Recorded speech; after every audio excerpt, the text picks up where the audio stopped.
Bienvenidos a la 26ª entrega de la Ciencia Superior del Espíritu Santo. Yo soy Carlos Fontalvo y en esta oportunidad el Dios de Espinosa, parte 2. En lontananza, el imponente río Magdalena que corre a su desembocadura en Bocas de Cenizas a encontrarse con el mar Caribe.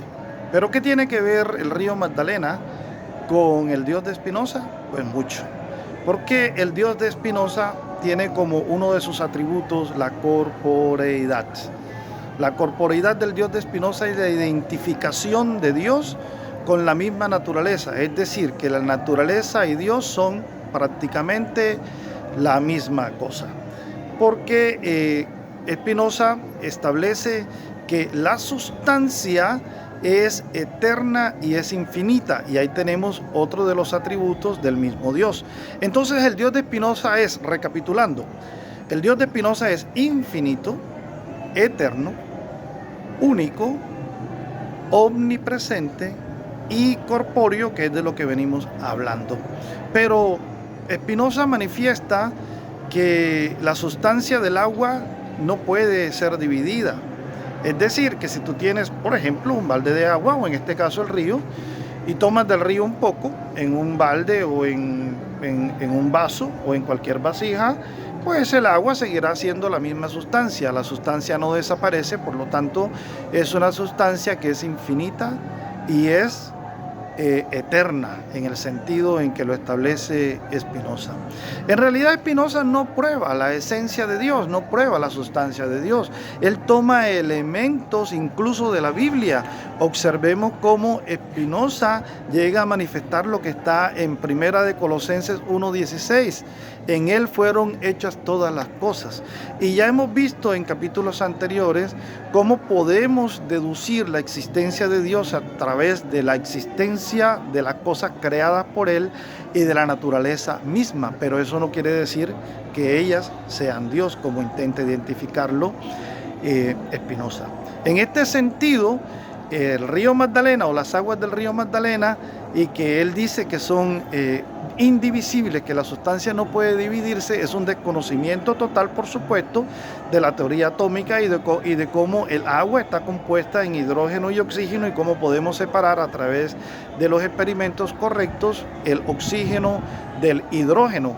Y por lo tanto, toda la filosofía de Espinosa se caería con la simple mención de la teoría atómica. Ahora bien, si mantenemos el concepto de sustancia que establece Espinosa, ese concepto de sustancia es un concepto semántico, de definición, pero no obedece a la verdadera naturaleza de las cosas, ya que él se encarga de hacer una distinción entre lo que es la parte extensa de la parte corporal como tal de las cosas, de lo que significa la definición de la sustancia, que es lo que percibimos como un atributo, es decir, lo que entendemos de lo que son las cosas. Esa es la definición de atributo de Espinosa, es decir, lo que se percibe en el entendimiento como esencia de las mismas cosas.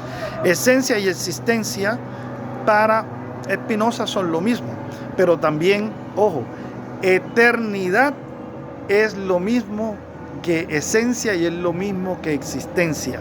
Y ahí hay un error tremendo, porque no podemos comparar las cosas que son perecederas con las cosas eternas de Dios. Y vuelvo al mismo punto. Espinosa establece una eternidad semántica, pero no real. Y en esto tenemos que tener mucho cuidado. ¿Por qué?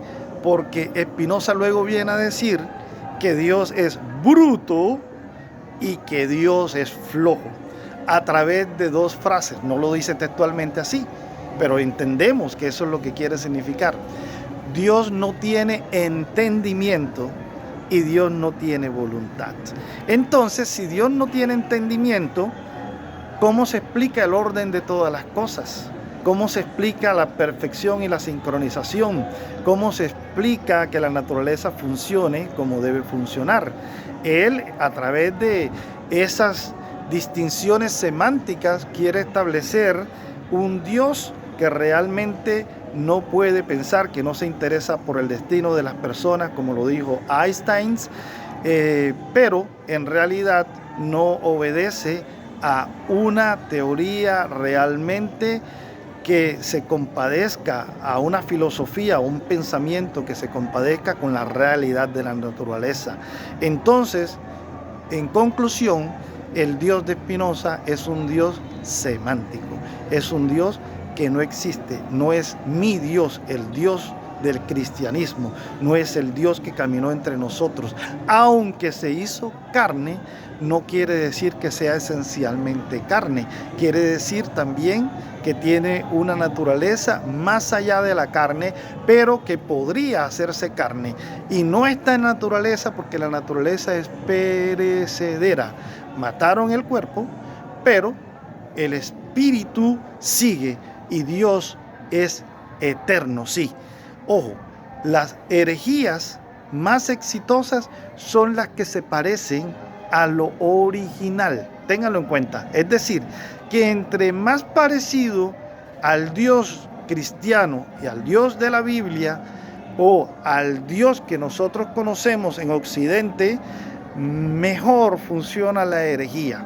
Este es un truco que han utilizado todos los herejes para fundamentar sus sectas y para fundamentar sus creencias infundadas en una realidad que es lo que busca el hombre de fe, fe y razón unidas para fundamentar nuestra verdad, para buscar lo que es verdadero en la vida y para poder decir que nosotros creemos en un Dios fundado en una realidad. Dios los bendiga, mis hermanos, nos vemos en la próxima entrega.